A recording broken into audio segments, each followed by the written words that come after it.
From the snow-capped peaks of Cortina to the pulsing heart of Milan, the world has arrived, and the bench is officially empty. Welcome to Olympics from the Bench. Here we go beyond the primetime tape delay and the polished medal counts to bring you the real grit of the Winter Games. We're talking the locker room drama, the underdog heartbreak, and the ice-cold tactical breakdowns that you won't find anywhere else. Whether the return of the pros to the Olympic ice arena or the chaotic debut of ski mountaineering, we're covering every inch of the 2026 Winter Olympic Games with the humanity, curiosity, and the occasional hot take that only ETB can provide you. And now, here's your host, Callan McClurg.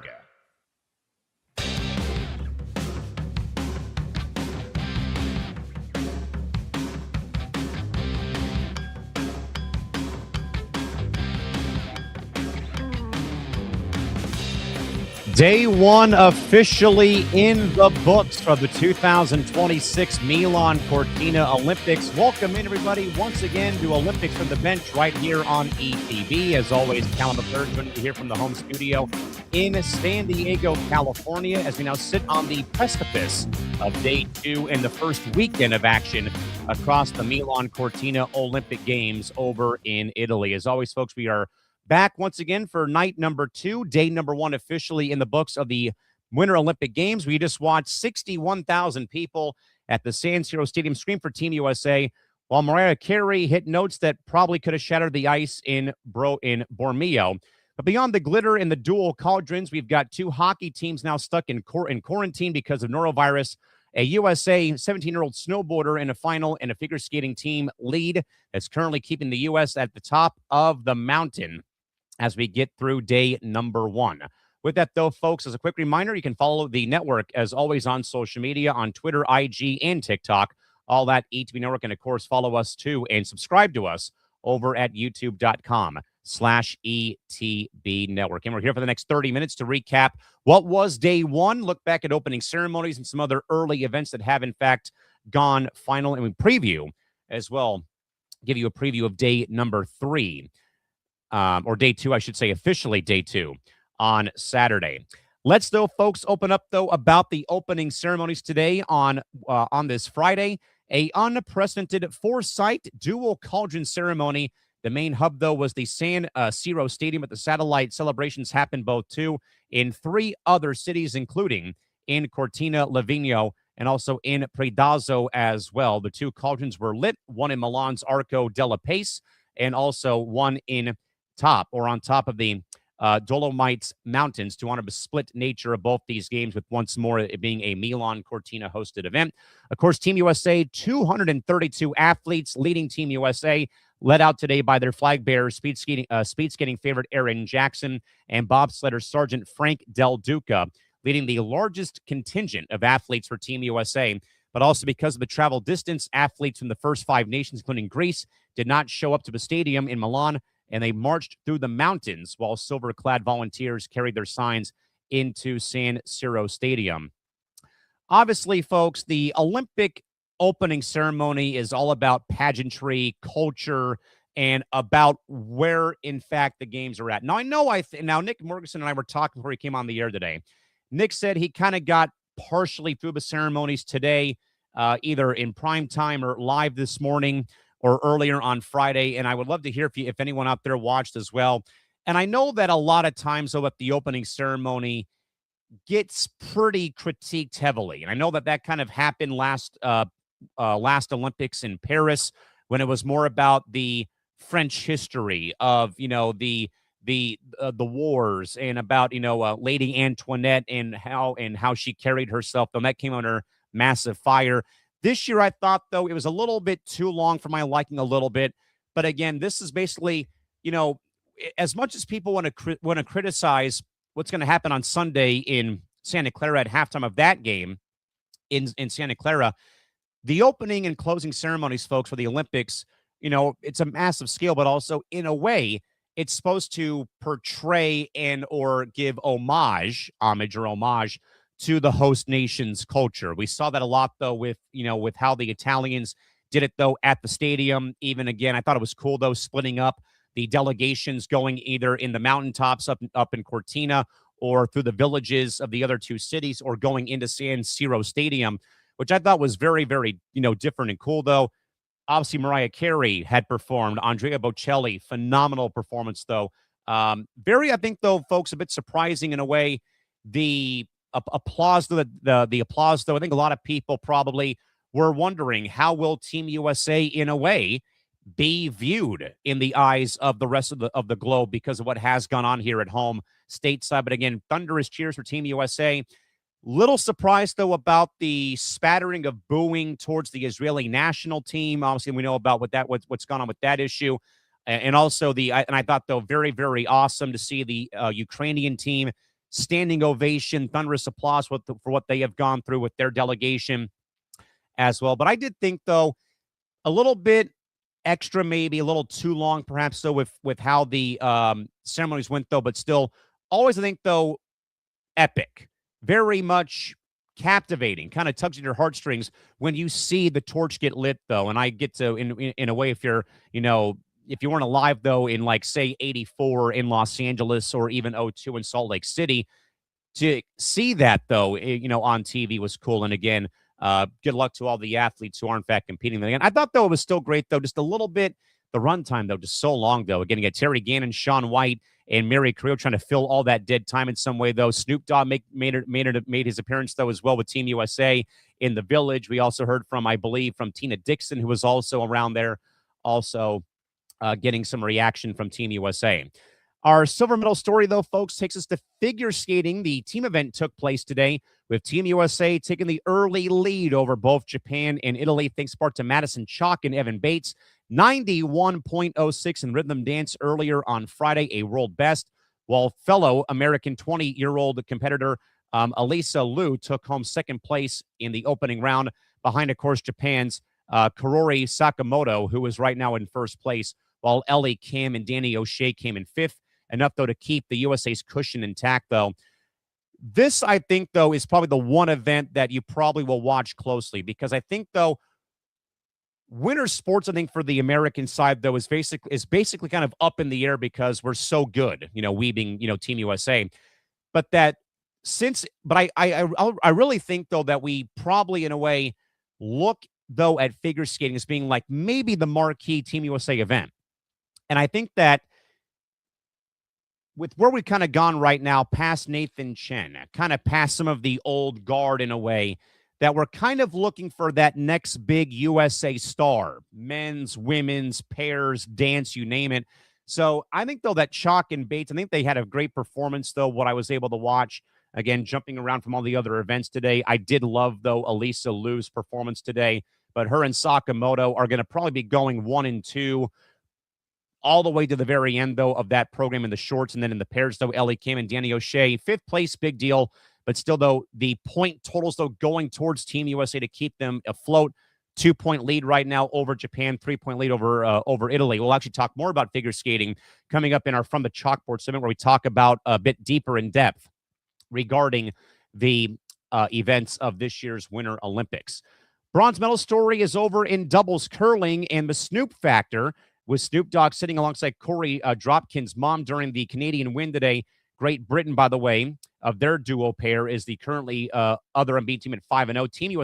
Team USA, by the way, 4-0. They beat Canada 7-5 and also then topped Czechia 8-1 as well. So curling so far off to a hot start, though, for Team USA after the performance on day 0. Now the performance here on day 1. And right now chasing down the Czechs, who are right now chasing down the Great Britain, I should say. They are currently 5-0. Team USA 4-0, so really literally one game behind. And that could set up for some big crescendo moment in some capacity for Team USA versus Canada, and or for that matter, for Great Britain, I should say, against Team USA. That could be for something. I don't know if that's going to be for bracket play. If that could be for maybe for a medal down the road, though. But so far, though, good start for Team USA mixed doubles and curling. 4-0 again, beating Canada earlier on Friday 7-5, and then toppling the Czechs 8-1.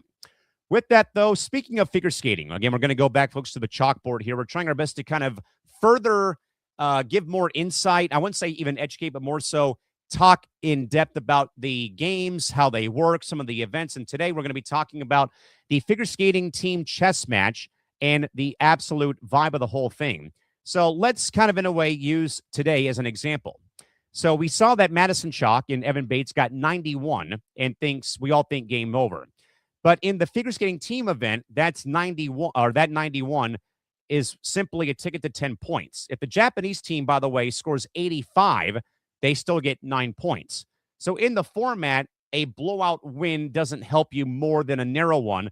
It's all about your rank within the discipline. So we're not talking about skating against the ice, but you're also skating to bury the other 4 contenders in the standings. Now, also, we had the halfway cut drama as well on day one. Today was the first half, rhythm dance, pair shorts, and women's short. Here's the brutal part about this. The whole field is going to be going up in flames. We started with 10 countries, but only the top 5 move on to the free skate round. So for Team USA at 25 points, that isn't just about first place, but a massive cushion. So Team USA, for example, does not have to overwork their star talent before the individual events do begin. Now, here's where things get a little bit interesting because now there's a thing called the swap. Each country is allowed to swap 2 skaters, up to 2 of them, or teams between the short and long programs. And simple reason is one word. It's rest. Ilya Malilin and Alyssa Liu have both have individual gold medals to hunt. If the USA builds a big enough lead, the committee might pull them from the free skate and sub in someone else, for example, to basically take their place. So kind of in a roundabout way, you get a big enough lead. Nick will like this pun. You can literally empty the bench to get other people involved in the events if you have a big enough lead, as Team USA right now kind of does. So more of a high-stakes game of rest versus reps. You want the team gold, but you don't want to burn out your thoroughbreds, though, before the solo races and events even start. So that's kind of where things stand with where day one was at, though. Again, I know even for me, it's like very confusing because I think we get so entrenched on the whole dynamic of individual talent for figure skating. Team event, awesome. But I think, though, just a little weird, though, about how it plays out, though. It still is a team event, though, with like 3 individual sections broken off from the main umbrella, essentially. So if Team USA keeps building on this lead, you can, again, literally empty the bench to bring in other talent off the, basically, again, onto your team so you don't burn out your lead horses, again, who are going for gold, though, in the individual events. Going now, folks, to our performance of the night. We just talked about them a little bit earlier, but Madison Chalk and Evan Bates getting a 91.06 to take over first place in the figure skating team match as well today. Unbelievable. I mean, they delivered a ultimate runway walk on ice. They broke 90 points. And by the way, their medley was Lenny Kravitz tonight. I thought that was very, very cool. They did that as well. But that event, though, was really fun with how all the competitors had gone, though. Japan, by the way, that was a great dance by their pairs today as well, early on Friday. Phenomenal stuff there. But again, Team USA, though, breaks 90 on a Lenny Kravitz medley, which also I also did kind of appreciate, too, as a kind of, classic rock, alt-rock fan. Team USA went with Lenny Kravitz. Japan, by the way, they did a very cool medley version of the Rolling Stones for their performance, though. And again, both Team USA and Japan crushed it, though, but we're going to give this, though, to Madison Chalk and to Evan Bates for, again, scoring 91.06 for their event. A world best for that in the rhythm dance event for the team for a figure skating team event, as they currently lead Japan at 25-23 and have a 3-point edge right now over Italy, who sits 1, 2, and 3 after just the first day of competition and 4 where things stand for the figure skating team events. Going away, though, folks, from the performance of the night to a check-in, though, with Team USA. We're going to be, once again, folks, revisiting Saturday, coming up tomorrow. Again, Ollie Martin of Wolcott, Colorado, is the lone American who moved on to the Big Air Final for snowboarding after a clutch 1,800 on the final run. Again, we talked at length a little bit, though, on Thursday, concerning, though, again, how 4 Americans made that event, though, but only 1 qualified. And we talked about as well how Sean Fitzsimons suffered that DNI or did not improve on his scoreline. But most importantly, coming out of this entire race day and practice day, Lindsey Vonn. Lindsey Vonn, who ripped her ACL a week ago today in the practice runs, clocked the 11th fastest time in the downhill training on Friday, 140.33 despite the ripped ACL. She also hit 75 miles per hour and danced to Usher at the starting gate, all in for Sunday, and even clap back at doctors on social media who even were going after her for still competing. I mean, what else are we supposed to do here? You know, I for one applaud Lindsey Vonn. I get it. She's 41. She's been gone for 6 years. It's this, it's that. I'm aware of that. This is her final, you know, this has got to be and probably is her, you know, her farewell tour. And I think regardless, I mean, she would have probably had to break her leg, honestly, or both of her legs to not compete in this event, though, for one last hurrah for one of the greatest American skiers of all time. Now, obviously, we have Michaela Schifrin also going in the event for Team USA. But, man, I don't quite understand, though. Why the scrutiny? I mean, you work your ass off to get there. I don't care if you're 17 years old, you're 31 going on 32 as I am, and May, or if you're 41 like Lindsey Vonn, you work your tail off to get there every 4 years. You come back after going on retirement, basically, and you suffer the injury a week before the games, and you're medically, you get medically cleared in a way, cortisone. She's got the brace on, but again, I know that they're actual doctors, but flapping your gums though on the web, what good does that do for yourself in a roundabout way? I mean, I was in a way a little bit floored, honestly, when I kind of saw what was going on when it came to Vonn's reaction to where things had been concerning, she should drop out, quit the charade, get it over with. No, I mean, if the mind is willing and the body can do it, you got to pull this off somehow. And again, we'll see, though, how Vonn does come Sunday. Again, 11th fastest time, though, 140.33. I would even say even on a good knee, she's probably still about a minute 30, if not a minute 20. So I would probably take that as a good benchmark in a way for Vonn. Can you build on this, though, come Sunday when it's time for the first, batch of heats, though, on the mountains and slopes up in the Cortina Mountains? So I think we are on Vonn watch. And I think I'm mainly watching it, though, for, mainly I'm looking at this, though. The medal, I think, though, obviously is going to be top priority. I would just love to see her get through the event and not further injure the knee, do something worse to the knee, what have you. But mainly, get through it, or more importantly, either you get through it, or if she medals, what a way to go out, though, if that does in fact happen. All right, folks, going around the rings here, a couple of updates. Again, we talked also at length late on Thursday concerning what has gone on, though, in women's ice hockey. We again had the Finnish national team postpone their game against Canada. We had the reports of between 13 to 15 players and staff members quarantined because of norovirus. PPE-clad cleaners are currently right now scouring the locker rooms around the arenas. It got worse, though, folks, on Friday. After their victory over Czechia, the Swiss are now stuck in isolation following their victory over Czechia on Friday, and now their Saturday game versus Canada is now officially under what they're calling a wait-and-watch advisory from the IIHF. We are also, folks, still in a way monitoring the USA-Finland game for 7:40 a.m. tomorrow morning on Saturday on the West Coast, 10:40 a.m. Central on USA. By all accounts, including a social post from Hillary Knight of Team USA, the game is on.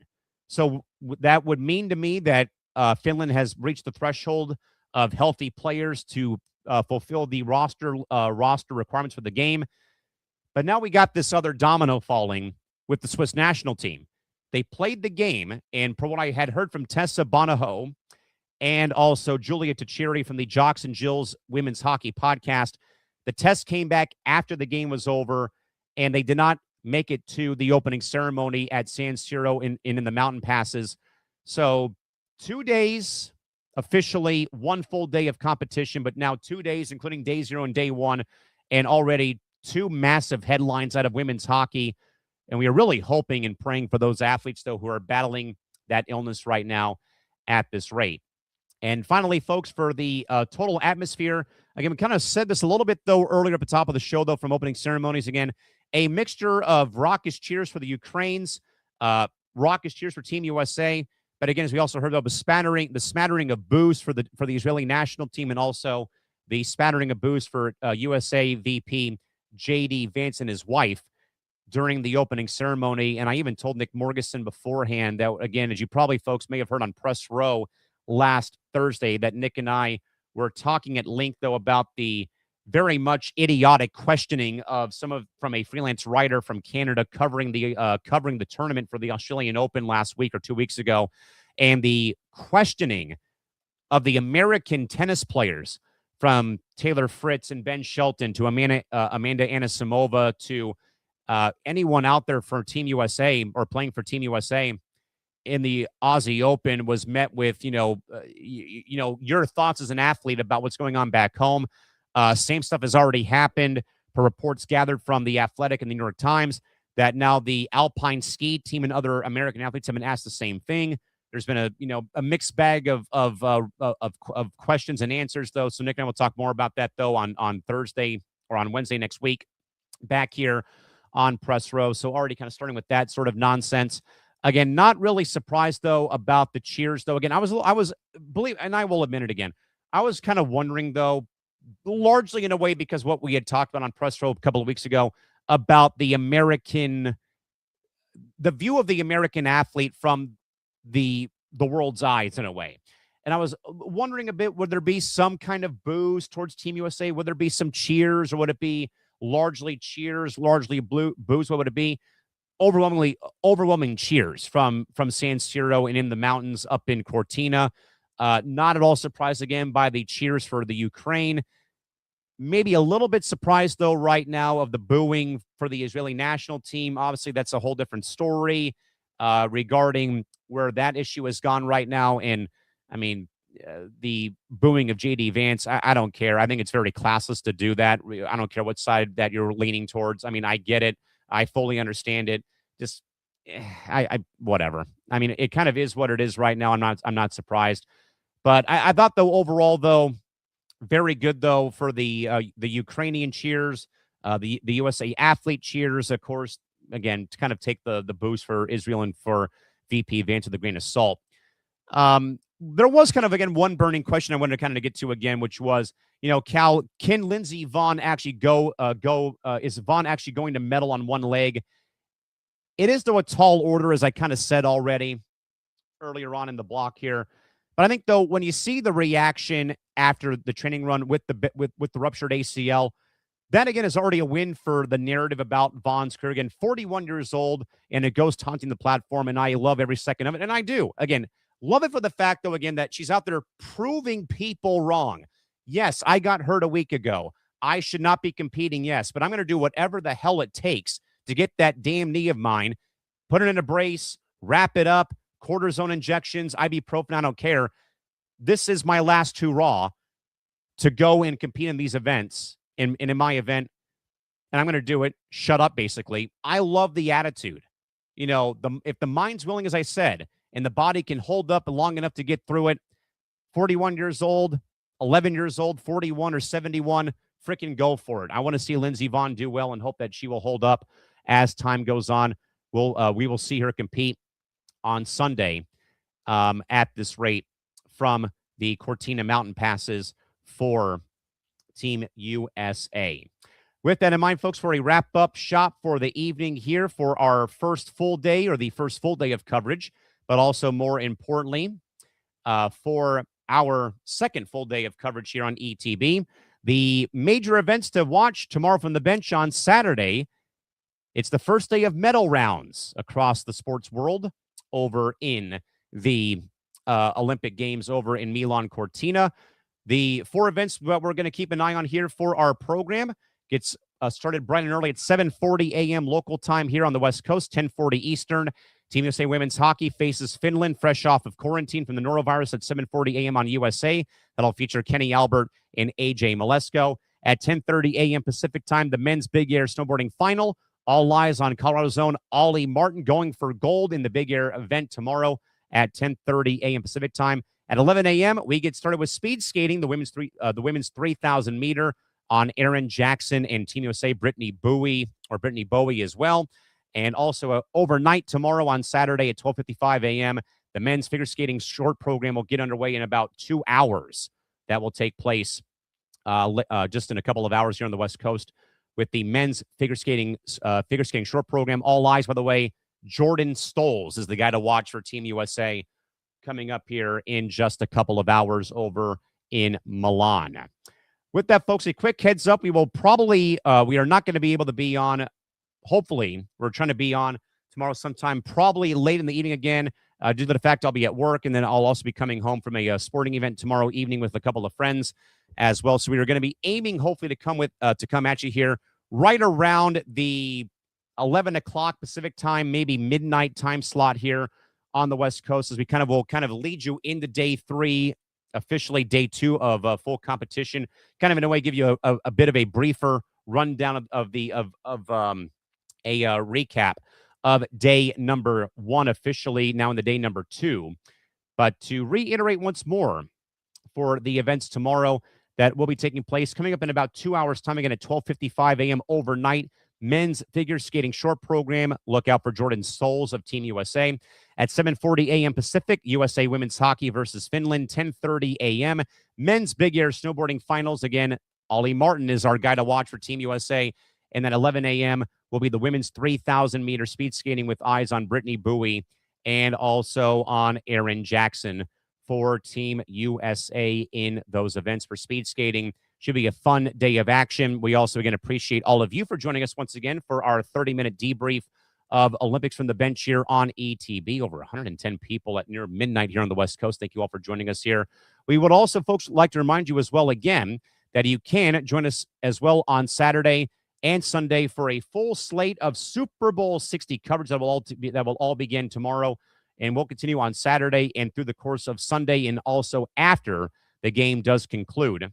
We will, our next official show for sure will be on Sunday late in the evening following all of our Super Bowl 60 coverage back here on Empty the Bench, right back here following the Tom Albano, Ben Cruz-led postgame show after a lengthy day of coverage for ETB and getting through the Seahawks and Patriots as well from Levi Stadium in Santa Clara, California. With that, though, folks, in mind, another great night and getting ready for another exciting day of competition from Milan-Cortina, going into the second full day after a phenomenal opening ceremony done at both San Siro Stadium and across the Cortina Olympic Mountain Range Village.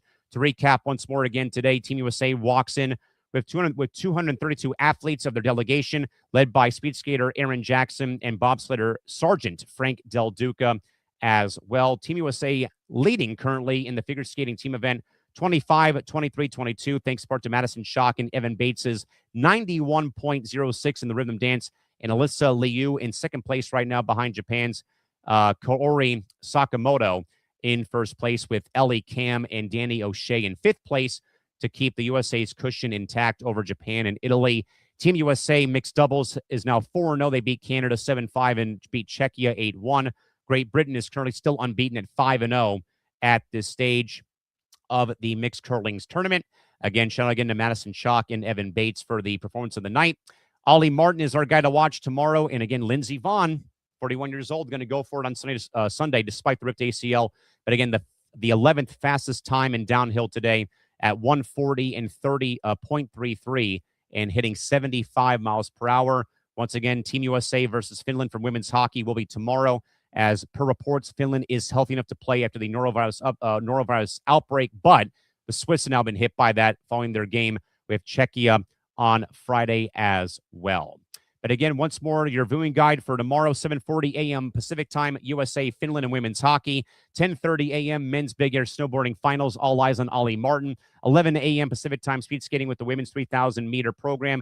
And then coming up in just over an hour and change, men's figure skating short program. All eyes will be on Ilya Malinian for Team USA in the quad god himself. I may have misspoken, by the way. That's the men's figure skating short program. Will be at 12:55 a.m. Speed skating is coming up later over the weekend. With that, folks, we will again do our best to be here for you folks on Saturday, if not for sure on Sunday, to cap off a great day of Super Bowl coverage here on ETB, though. But with that in mind, though, folks, we'll see you back here over the weekend to welcome you into day 2 and day 3 of the Milan-Cortina Olympic, folks. Until next time, have a great rest of your day and a tremendous weekend. And this is Olympics from the Bench on ETB. Good night. Bye-bye.